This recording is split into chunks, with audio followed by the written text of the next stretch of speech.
Hello students, welcome to our class.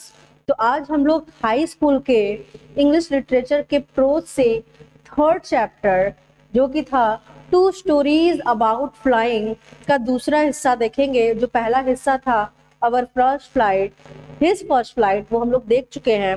अब हमारा जो दूसरा स्टोरी है वो है ब्लैक एरोप्लेन, जिसको फ्रेडरिक फॉर्सेस ने लिखा है।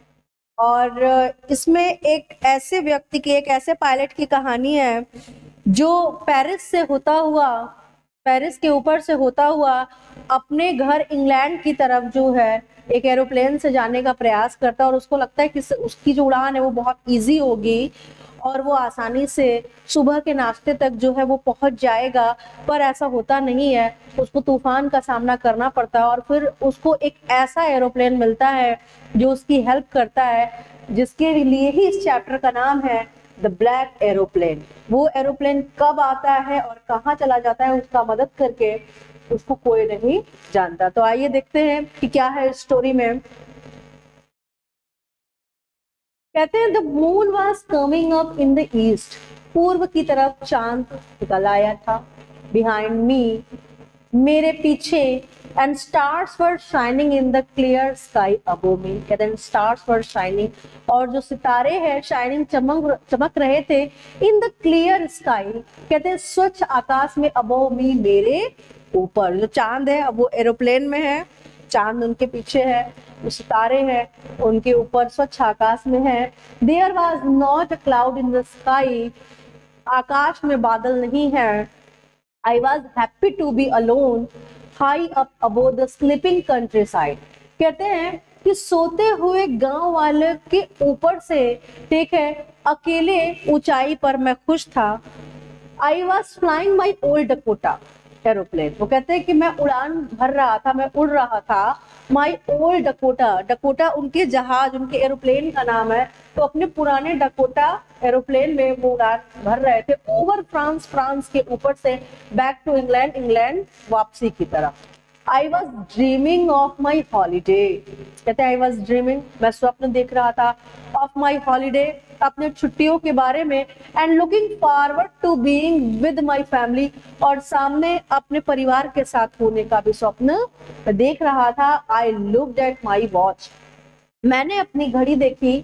1:30, 1:30 हो रहे थे, रात का समय था। इन द मॉर्निंग, कहते सुबह, I should call Paris control soon. I thought, मैंने सोचा कि मुझे पेरिस नियंत्रण को, ठीक है, तुरंत जो है उनको कॉल करना चाहिए। As I looked down past the nose of the aeroplane, जैसा कि मैंने नीचे देखा एरोप्लेन के नोज से, आई सा the lights of a big city in front of मी। मैंने देखा एक बड़े से शहर की लाइटें जो है बिल्कुल मेरे सामने थी। I switched on the radio, मैंने रेडियो ऑन किया, एंड सैड, और कहा Paris control Dakota DS008 here. ठीक है, तो वो अब नियंत्रण कक्ष से बात कर रहे हैं और उनका सूचना देने का अपना एक कोड होता है। तो उन्होंने कहा पेरिस कंट्रोल, पेरिस नियंत्रण, Dakota DS008 here, Dakota DS008 यहाँ पर है। कैन यू हियर मी, क्या आप मुझे सुन सकते हैं? I am on my way to England over, मैं अपने इंग्लैंड के जाने के रास्ते पर हूँ। आप किसी भी देश के ऊपर से उड़ान अगर भर रहे हैं तो वहां के नियंत्रण कक्ष को आपको जो है सूचना देनी ही होगी, और सेम काम ये भी करते हैं। अगर आप उनको सूचना नहीं देते हैं तो ये ठीक नहीं, आप उनके रडार में आते हैं और आप उनको नहीं बताते हैं कि आप कौन हैं, तो ये आपके लिए घातक हो सकता है। वो आपको मान सकते हैं कि आप जो है किसी दुश्मन देश से आए हैं। इसलिए ये जरूरी है कि आप उनको सूचना दीजिए। और उस तरह ये भी जब दूसरे देश के ऊपर से उड़ान भर रहे हैं, पेरिस के ऊपर से, फ्रांस से होते हुए पेरिस के ऊपर से जब ये उड़ान भर रहे हैं, तो ये पेरिस नियंत्रण कक्ष को क्या करते हैं कि वहां से सूचना वो देते हैं कि मैं डकोटा DS008 से हूँ और यहाँ पर हूँ। तो उन्होंने कहा कि ठीक है, हम आपको सुन सकते हैं, और वो उनको बताते हैं कि वो अपने इंग्लैंड जाने के रास्ते पर है। I will be in time for breakfast, वो कहते हैं कि मैं सुबह के नाश्ते के, ठीक है, बिल्कुल समय पर होऊंगा। The voice from the radio answered me immediately, कहते द वॉइस, जो आवाज थी, फ्रॉम द रेडियो, रेडियो से, कहते आंसर्ड मी, उन्होंने उत्तर दिया मुझे इमीडिएटली, तत्काल, DS008, I can hear you, मैं आपको सुन सकता हूँ, you are to turn 12 degree west now, अब आपको 12 डिग्री, ठीक है, कहते हैं आगे कि वेस्ट मतलब पश्चिम की तरफ मुड़ना है, DS008 ओवर, ठीक है, तो DS008 फिर वो कहते हैं over. I check the map, मैंने, ठीक है, मैप को जांचा, एंड द कंपास और दिशा सूचक को, switch over to my second and last fuel tank, और अपने दूसरे और अंतिम ईंधन के टैंक को मैंने चालू किया, एंड टर्न द डकोटा, और डकोटा को मुड़ाया 12 डिग्रीज वेस्ट, 12 डिग्री दक्षिण की तरफ, टुवार्ड्स इंग्लैंड, इंग्लैंड की तरफ। I shall be in time for breakfast, वो कहते हैं कि मैं सुबह के नाश्ते के ठीक समय पर होऊंगा। आई थॉट, मैंने सोचा, अ गुड ब्रेकफास्ट, एक अच्छा नाश्ता। अब ये अपने काम पर है या जहां पर भी है, और ये बहुत दिनों बाद अब उस देश से, फ्रांस से, ठीक है, ये क्या कर रहे हैं, घर लौट रहे हैं, और ये इनको पूरा अनुमान है कि कितने बजे हम निकले और कितने बजे पहुंच जाएंगे। तो इनका ये अनुमान है कि सुबह के नाश्ते के वक्त ये अपने घर पर होंगे, अपने फैमिली के साथ होंगे, ये छुट्टियों पर जा रहे हैं और अपने प्राइवेट एरोप्लेन से ये जा रहे हैं। तो अब ये बार बार यही सोच रहे हैं कि अच्छा नाश्ता मुझे मिलेगा। एवरीथिंग वाज गोइंग वेल, वो कहते हैं कि सब कुछ बढ़िया चल रहा था। It was an easy flight, और ये एक आसान उड़ान थी। Paris was about 150 kilometre behind me, जो पेरिस है वो 150 किलोमीटर बिहाइंड मी, मेरे पीछे रह गया। When जब आई saw the clouds, मैंने बादल देखे, स्टॉर्म क्लाउड्स, कहते हैं तूफानी बादल, दे वर ह्यूज, वो बहुत विशाल थे, they looked like black mountains, वो काली पहाड़ियों के जैसे लगे, स्टैंडिंग इन फ्रंट ऑफ मी, बिल्कुल ठीक मेरे सामने खड़े हुए, अक्रॉस द स्काई, कहते हैं आकाश में। आई न्यू, मैं जानता था, I could not fly and over them, fly up and over them, कहते मैं उसके ऊपर से उड़ान नहीं भर सकता था। And I did not have enough fuel, और मेरे पास पर्याप्त ईंधन भी नहीं था, to fly around them to the north और साउथ, कि वो दक्षिण, उत्तर या दक्षिण की तरफ अपनी उड़ान भर सके। अब जैसे कि वो पश्चिम में 12 डिग्री मुड़कर चल रहे हैं ताकि वो इंग्लैंड पहुंच जाए, लेकिन अब वहां सामने तूफानी बादल है, और वो ये बता रहे हैं कि उन्होंने अपना अंतिम और दूसरा ईंधन टैंक चालू कर दिया है। अब उनके पास उतना ईंधन भी नहीं है कि जो उनको पश्चिम की तरफ जाना है, तो अब वो उत्तर में या दक्षिण में अपना जो है एरोप्लेन घुमा ले, और फिर उसके बाद तूफान हटने के बाद वो वापस क्या करें, जाए।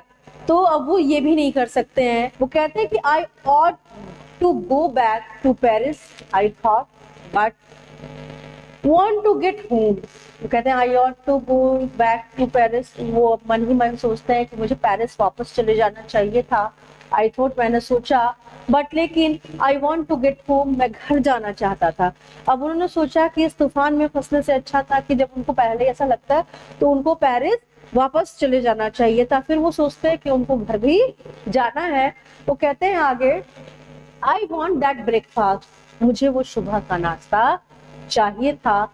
आई शैल टेक द रिस्क, मैं जोखिम उठा सकता था, आई थॉट, मैंने सोचा, and flu that old Dakota straight into the storm, और मैंने डकोटा को उड़ाया सीधे इनटू द स्टॉर्म, तूफान में, इनसाइड द क्लाउड। कहते हैं तूफान में एवरीथिंग वाज सडनली ब्लैक, सब कुछ अचानक ब्लैक हो गया। It was impossible to see anything, कहते हैं कि असंभव था कुछ भी देखना। आउटसाइड द एरोप्लेन, एरोप्लेन के बाहर, द ओल्ड एरोप्लेन जम्प, जो पुराना एरोप्लेन था वो जम्प, उछला, and twisted in the air, और जो हवा है उसमें, ठीक है, घूमने लगा। I looked at the compass, मैंने दिशा सूचक को देखा, it was spinning round and round, कहते हैं वो गोल गोल घूम रहा था। इट वाज डेड, वो मृत था। The other instruments were suddenly dead too, और जो अन्य उपकरण हैं वो भी तत्काल बंद हो गए। आई ट्राइड द रेडियो, मैंने रेडियो से प्रयास। Paris control, Paris control,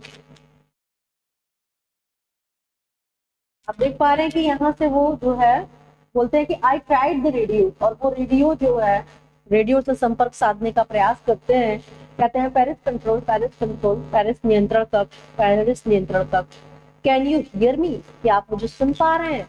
there was no answer, तो कोई उत्तर नहीं मिलता। द रेडियो वॉज डेड, तो रेडियो भी जो है बंद हो चुका है। आई हैड नो रेडियो, बताते हैं कि उनके पास कोई रेडियो नहीं है, नो कंपास, कोई दिशा सूचक नहीं है, एंड आई कुड नॉट सी, और वो बताते हैं कि आई कुड नॉट सी, मैं नहीं देख सकता, वेयर आई वॉज, कि मैं कहाँ था।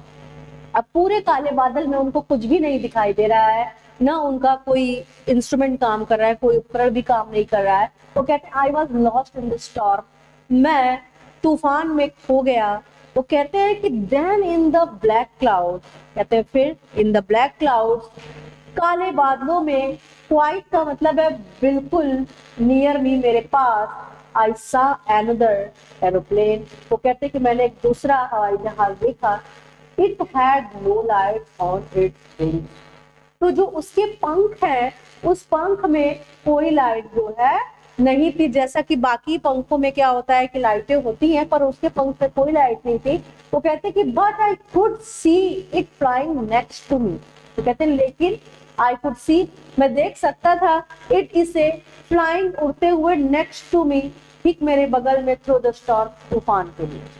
आई could see the pilots face, वो कहते हैं कि उन्होंने, वो देख सकते थे पायलट का फेस, चेहरा, टर्न टुवर्ड्स मी, जो उनकी तरफ मुड़ता है। वो बताते हैं कि आई वॉज वेरी ग्लैड, मैं बहुत प्रसन्न था, टू सी, देखकर, अनदर पर्सन, एक अन्य व्यक्ति को, ही लिफ्टेड वन हैंड, वो एक हाथ उठाता है, एंड वेव्ड, और उसको हिलाता है, इशारा करता है, फॉलो मी, कि मेरा अनुसरण करो।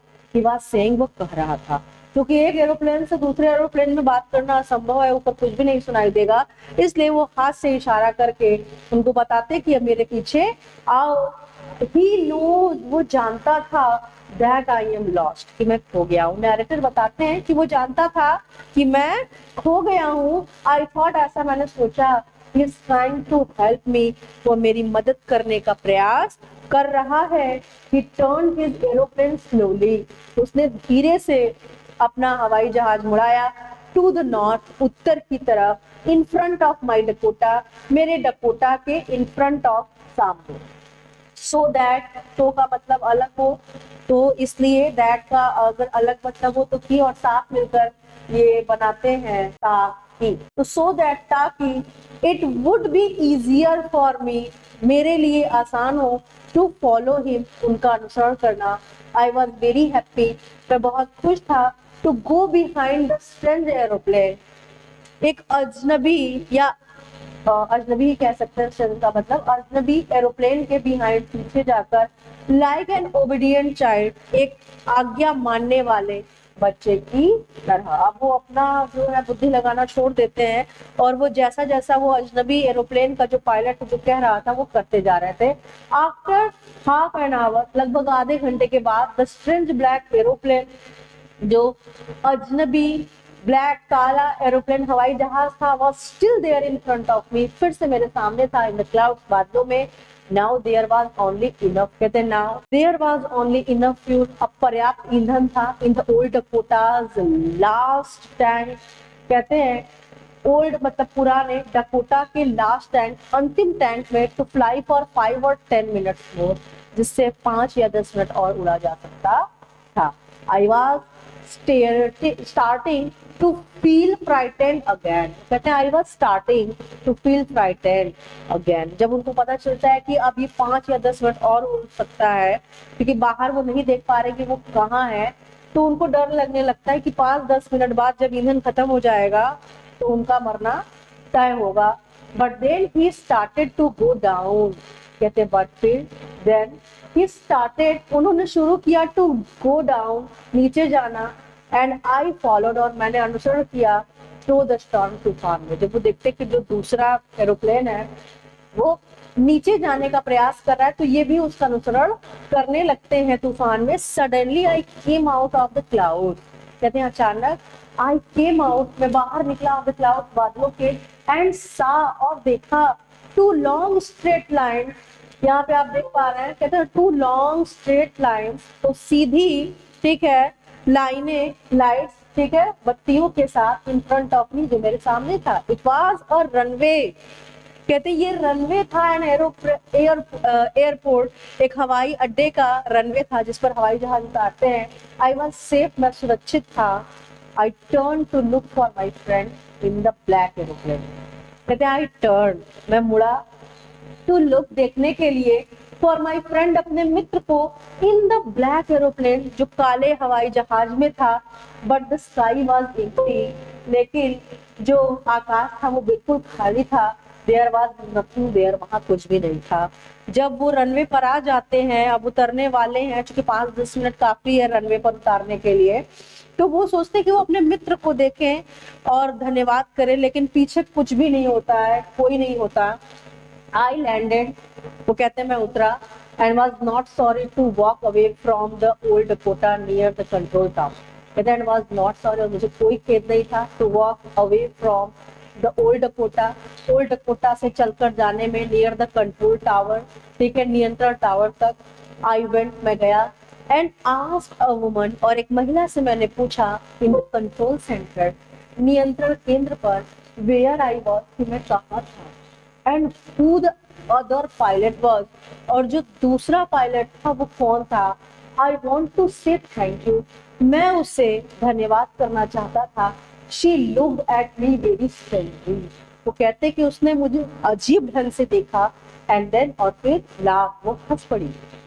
Another aeroplane, दूसरा हवाई जहाज, up there in this storm, ऊपर, कहते हैं इस तूफान में, no, नहीं, other aeroplanes were flying tonight, yours was the only one I could see on the radar, वो बताती है कि आज कोई अन्य हवाई जहाज की कोई उड़ान नहीं है, आज रात मैं रडार पर केवल आपका ही विमान देख पा रही थी। सो इसलिए who helped me to arrive there safely without, वो कहते हैं so who helped me to arrive there safely without a compass or a radio, तो कौन था जिसने मेरी मदद की यहाँ पहुंचने में सुरक्षित, बिना कंपास, बिना दिशा सूचक के और बिना रेडियो के, and without any more fuel, और बिना अत्यधिक ईंधन के, इन माई टैंक्स, मेरे टैंक में।